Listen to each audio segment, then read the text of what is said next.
j'aimerais poser une question à la Vous vous présentez s'il vous plaît. Moi, c'est cher Célibonien, moi je suis en place. Je voudrais savoir le problème des négociations des API. Est-ce que c'est un problème de fond, c'est-à-dire sur les points sur lesquels les deux parties discutent, ou bien c'est sur le problème de la forme, c'est-à-dire il y a l'Union européenne, le côté européen qui a, comme vous le dites, un peu paternaliste, et du côté africain, les dirigeants ne sont pas assez engagés pour que les négociations avancent. Donc, exactement, quel est le problème? C'est un problème de fond ou un problème de fond?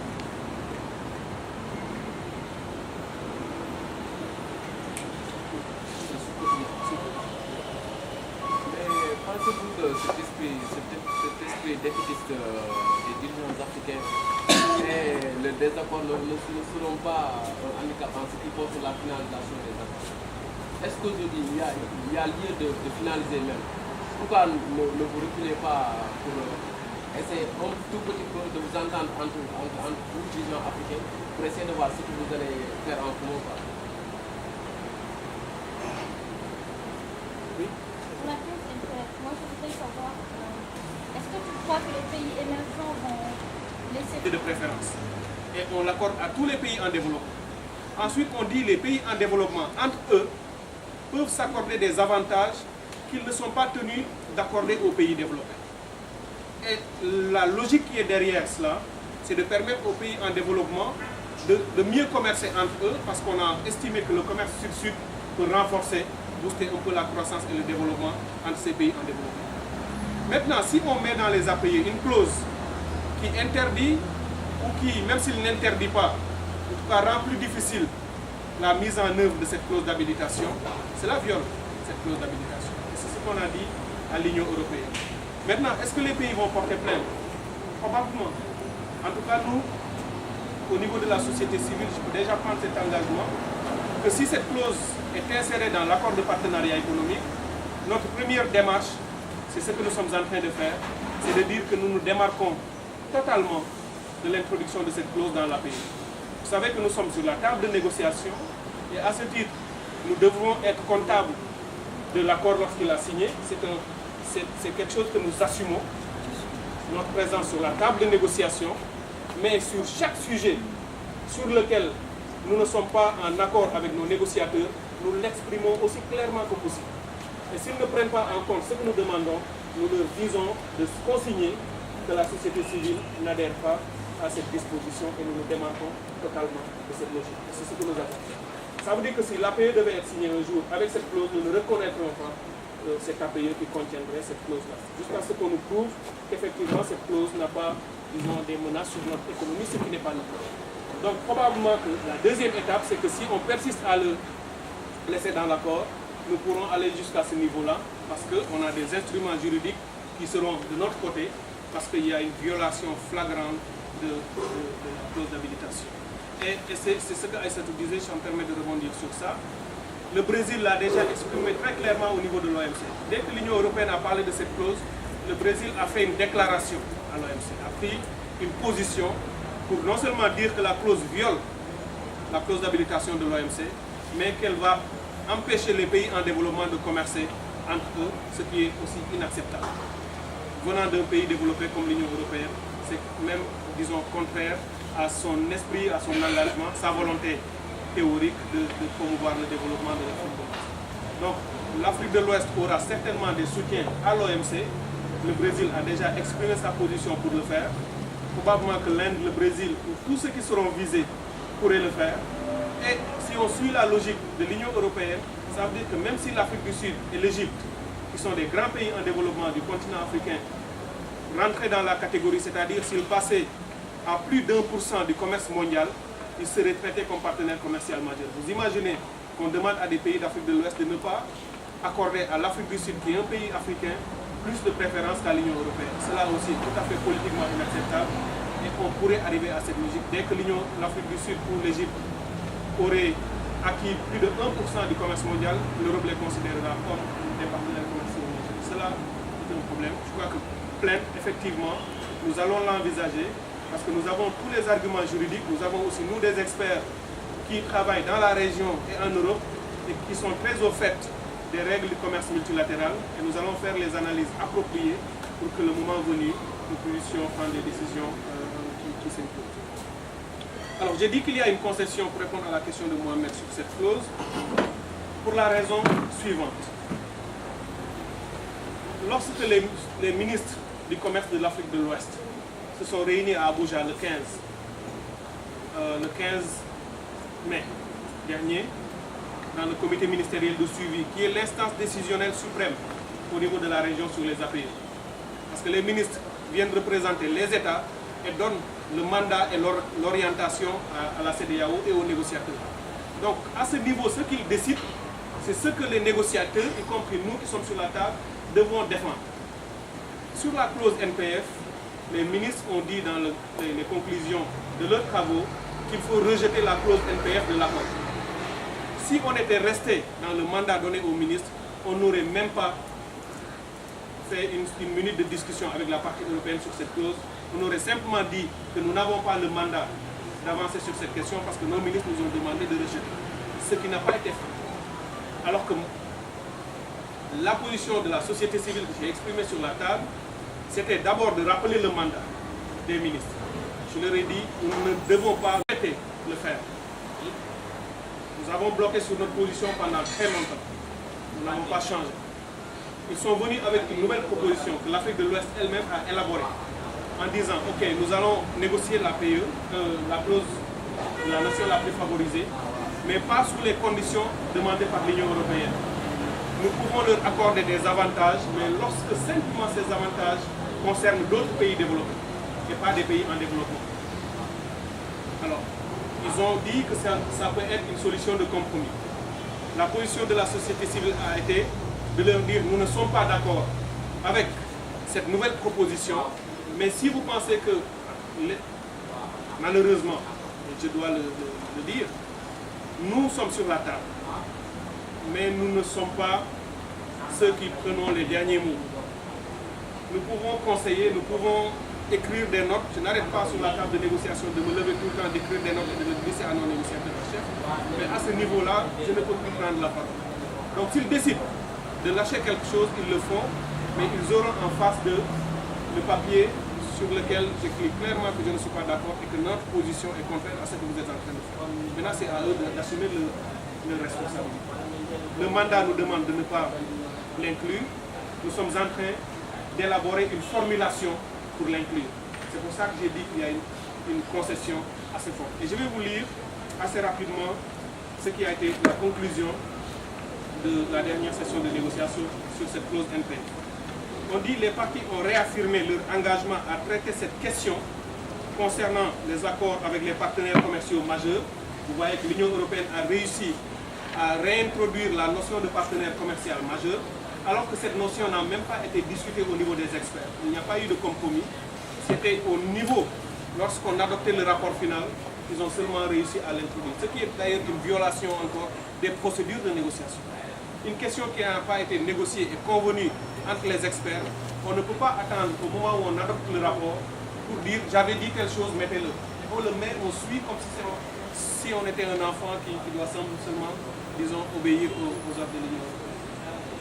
Donc les parties ont réaffirmé leur engagement à traiter cette question concernant les accords avec les partenaires commerciaux majeurs selon la méthodologie arrêtée par les négociateurs en chef, à savoir instituer dans la formulation d'une telle clause, donc on accepte le principe de formuler la clause,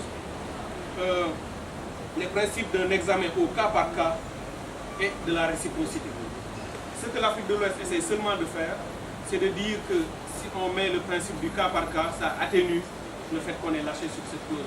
C'est-à-dire si on signe un accord avec un partenaire majeur comme le Brésil et que l'Europe nous demande de l'étendre à elle, on va entrer en consultation, ça ne sera pas automatique, ça sera discuté. Mais lorsqu'on accepte déjà de rentrer dans cette logique de discussion, ça veut dire qu'on va lâcher sur ces dispositions. Et le danger de cette clause, vous me permettrez juste de le dire encore une fois, c'est qu'en le faisant dans l'APE, c'est comme si notre génération, aujourd'hui, ça répond un peu à la question je crois, de sur les dirigeants africains, sont en train de choisir pour la prochaine génération les partenaires commerciaux avec lesquels ils doivent commercer, ils doivent traiter. Et c'est là le problème de fond. si on introduit cela en disant que tout ce qu'on donne à l'un quelconque des partenaires, de nos partenaires au commerce, on s'engage à le donner à l'Union européenne, et l'accord de partenariat économique ayant une durée de vie illimitée, c'est comme si dans 25 ans, la prochaine génération va trouver cet accord et on va lui dire que toute préférence que tu donneras à l'Inde ou au Brésil, tu dois donner ces mêmes préférences immédiatement à l'Union européenne. Mais peut-être qu'ils n'auront pas envie de le faire. Peut-être que l'économie mondiale aura tellement changé que nous voudrions accorder à ces pays en développement ou à d'autres des choses que nous n'accorderons pas à l'Union européenne. On ne peut pas prendre aujourd'hui un engagement qui va justement concerner les prochaines oppositions de la société civile, du secteur privé ouest-africain, de toutes les catégories de population ouest-africaine. Il y a longtemps qu'on aurait signé ces API. Parce qu'il y a beaucoup de nos dirigeants qui n'en connaissent pas les enjeux profonds, les enjeux à long terme. Ce n'est pas seulement une question de forme, ça me permet aussi de répondre à une des questions, c'est aussi une question de fond. La forme, c'est simple. On va seulement se dire que l'accord va se structurer de telle façon, telles sont les structures et les commissions, les comités qui vont le négocier, mais le fond, c'est que chaque mot qui est contenu dans l'accord, chaque paragraphe de l'accord, chaque article a une importance fondamentale. Chaque chapitre de cet accord a une importance fondamentale. Et faire une erreur sur un article aujourd'hui peut nous valoir beaucoup de difficultés dans le futur. Donc c'est pour cela que c'est important. Et seuls des leaders politiques, des autorités capables de comprendre ces dynamiques peuvent porter, disons, les intérêts de l'Afrique de l'Ouest et de les défendre convenablement pour le futur. Est-ce que l'accord va être handicapant? Je crois qu'on a beaucoup discuté là-dessus. L'API en lui-même, en tant qu'accord, n'a pas n'est pas positif en lui-même. Ce n'est pas possible. Je vous donne un exemple simple. Le Sénégal, aujourd'hui, est dans la catégorie des pays les moins avancés. Il l'exporte à 100% sur le marché de l'Union européenne sans réciprocité. Ça veut dire qu'il a un accès à 100%, mais l'Union européenne exporte au Sénégal en payant des droits de douane. Si le Sénégal signe l'API avec les autres pays d'Afrique de l'Ouest, à terme, lorsque l'échéance de la libéralisation sera terminée, le Sénégal libéralisera son commerce avec l'Union européenne à 60 et quelques pourcents, par exemple.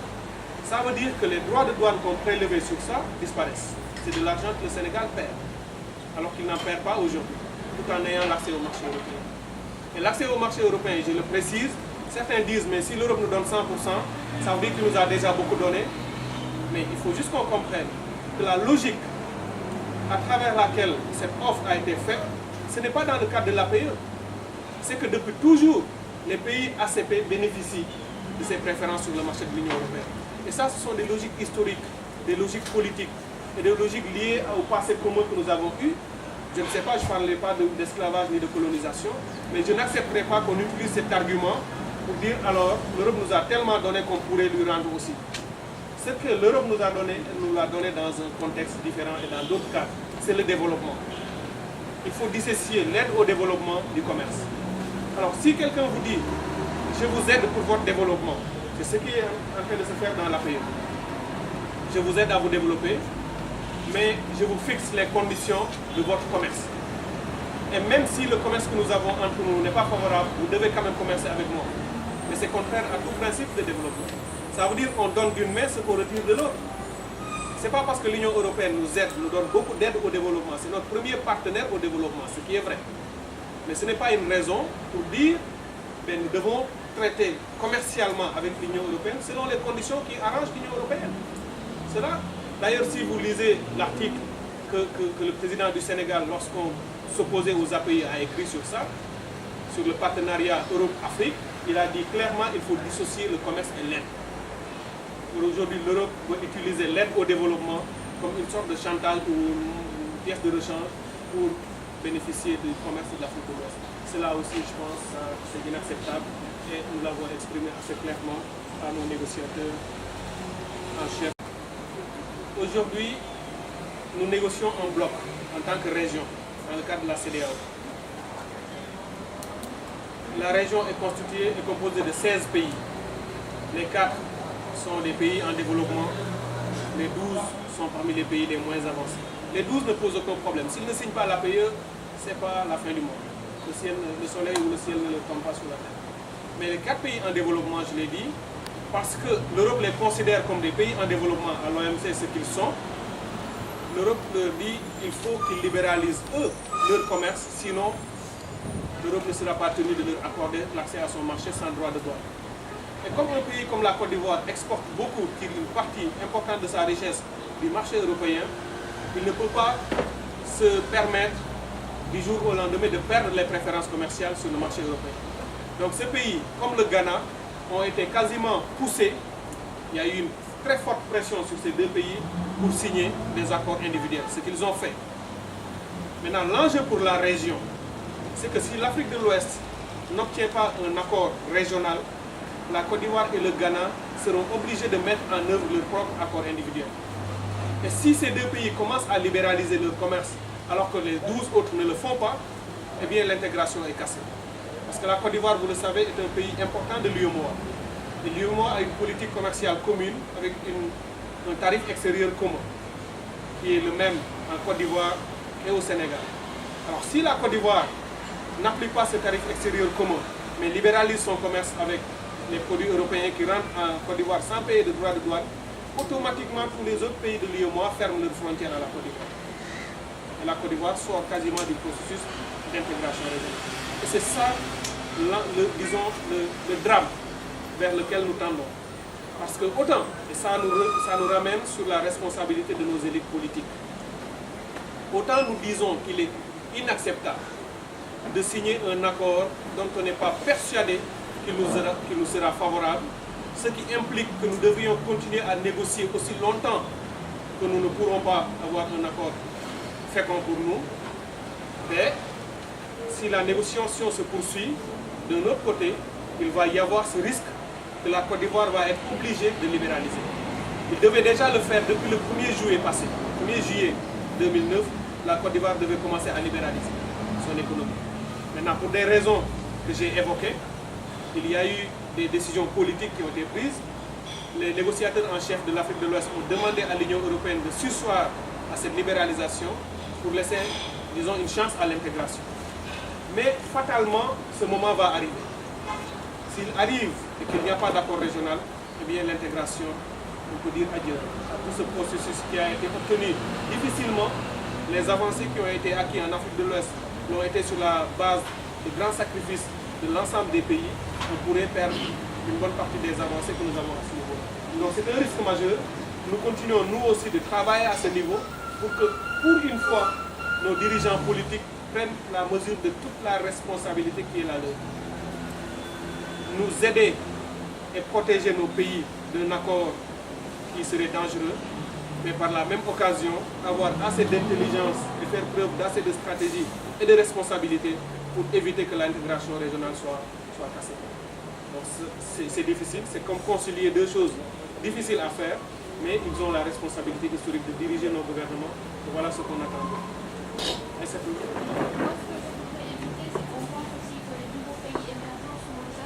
Parce qu'on voit aussi que l'Union européenne...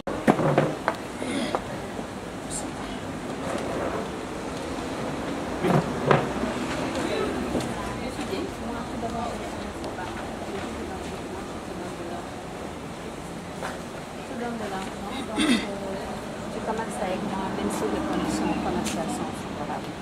C'est-à-dire qu'il faut d'abord reconstruire pour expliquer pourquoi. Est-ce que je vais situer d'abord le contexte un peu? Ok. Disons que la conférence de presse se situe dans un contexte où nous avons décidé de communiquer avec les citoyens qui ont suivi ou non le processus de négociation de partenariat économique afin de les informer à chacune des étapes de l'évolution de ces négociations. Nous venons de terminer à Dakar une session entre la partie Afrique de l'Ouest et l'Union européenne qui s'est tenue du 16 au 23 juillet. À la fin de cette session, les 2 parties ont obtenu un certain nombre de compromis sur certains sujets, alors que de nombreuses divergences restent encore, y compris des divergences assez significatives sur le texte de l'accord. Et sur ces c'est sur ces questions-là que nous avons tenu à communiquer. Et entre autres questions importantes qui ont été débattues, sur lesquelles il n'y a pas eu d'avancée majeure, je citerai la partie développement de l'accord. Vous savez que l'Union européenne a proposé à la partie Afrique de l'Ouest un accord commercial, un accord auquel les pays de l'Afrique de l'Ouest se sont opposés. Vous avez suivi la forte opposition du président du Sénégal par rapport aux accords de partenariat économique. Et il a été proposé d'adjoindre au volet commercial ce qu'on appelle le volet développement. Ce travail a été fait par la région pendant plusieurs mois. Les experts, aussi bien au niveau des États qu'au niveau de l'Afrique de l'Ouest, ont travaillé à élaborer le programme de l'APE pour le développement. Ce programme a été soumis à l'Union européenne et l'Afrique de l'Ouest souhaite en faire un protocole à annexer à l'accord et qui aurait une force juridique autant aussi significative ou aussi contraignante que les autres règles de l'accord, les autres articles. Ce programme vise à financer des projets d'infrastructure dans la région parce qu'il est évident que si nous libéralisons le commerce de l'Afrique de l'Ouest et que nous perdons des droits de douane et qu'au même moment l'Union européenne nous consolide l'ouverture de son marché sans que nous ayons des produits à y exporter, nous ne pourrons absolument rien gagner de cet accord. Donc ce volet APE de développement est la partie de l'accord qui doit permettre à l'Afrique de l'Ouest de régler les capacités d'offre, les contraintes liées à l'offre, de produire dans la région et de l'exporter sur le marché de l'Union européenne. Ce qu'on a constaté par contre, c'est que sur cette question précise, l'Union européenne n'a pris aucun engagement significatif, n'a absolument pas la volonté d'accompagner les pays de la région dans le financement de ce programme, parce qu'elle se borne à invoquer les mécanismes aujourd'hui disponibles dans l'accord de Cotonou. Et on connaît ces mécanismes, ils ne sont pas suffisants pour pouvoir financer. Et l'Afrique de l'Ouest qui demande des ressources additionnelles pour son accompagnement, l'Union européenne ne veut même pas entendre parler de ce terme additionnel et veut seulement grappiller dans l'aide au développement existante les ressources nécessaires pour financer le programme. Mais s'il n'y avait que cette divergence, on aurait encore pu, essayer d'aller de l'avant sur un certain nombre de sujets. Il y a une autre divergence majeure qui porte sur la clause de la nation la plus favorisée. Selon cette clause, l'Union européenne voudrait que les États de l'Afrique de l'Ouest lui donnent dans le futur tout ce qu'ils pourraient accorder à des partenaires commerciaux majeurs. Et dans le concept de partenaire commercial majeur, l'Union européenne voit l'Inde, voit le Brésil, voit la Chine, voit beaucoup d'autres pays émergents qui aujourd'hui sont en train de commercer avec nous. Ce qui signifie en termes simples une clause qui va nous confiner dans une relation, disons, basique, commerciale avec l'Union européenne, quasiment sous les termes dans lesquels nous l'avons fait depuis notre indépendance. Aujourd'hui, nous avons intérêt à commercer avec d'autres parties du monde, à diversifier notre partenariat commercial et cette clause, disons, nous interdirait ou rendrait beaucoup plus difficile cette ouverture et cette diversification de nos économies parce que nous resterions, disons, coincés avec l'Union européenne, ce qui est totalement inacceptable du point de vue de la société civile et c'est un point de vue que nous avons exprimé sur la table de négociation. En résumé simple, cette clause de la nation la plus favorisée, l'Europe argumente en disant que comme c'est elle qui aide les pays d'Afrique de l'Ouest dans le cadre de l'aide au développement, elle ne peut plus accepter que nos pays puissent accorder à d'autres qui sont ses concurrents des avantages qu'ils n'accorderaient pas à l'Union européenne. Mais en le disant, cet argument, pour séduisant qu'il soit, ne résiste pas à l'analyse. Parce que l'Europe dit simplement qu'elle nous donne de l'argent pour notre développement, donc elle doit choisir